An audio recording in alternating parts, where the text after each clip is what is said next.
ময়দান তৈরি হবে, কিন্তু বাংলাদেশের জমিন থেকে বাংলাদেশের জামায়াত ইসলামী নেতা কর্মীরা কখনো পারবে না। ফাঁসির মঞ্চে যেতে হলে আমারও ফাঁসির মঞ্চে আমরা যেতে রাজি আছি, ওই বাংলার মাটি থেকে আমরা কখনো যাবো না, যাবো না, যাবো না। সংগঠিত উপস্থিতি আপনারা দেখেছেন, একটি দল আবারও 90 রাজাকারের ট্যাগ লাগাচ্ছে আমাদেরকে। তাদের গডফাদারেরা বাপেরা হচ্ছে রাজাকার, তাদেরকে রাজাকার বলেন, তাদেরকে আলবদর বলেন, পূর্ব ইতিহাস দেখেন।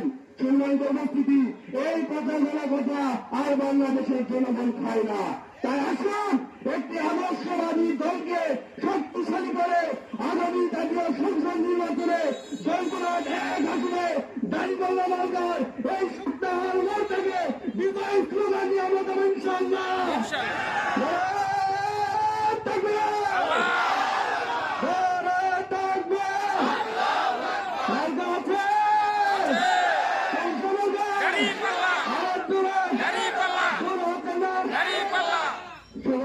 ধন্যবাদ জানিয়ে আমি আমার সংক্ষিপ্ত কথা এখানে শেষ করছি।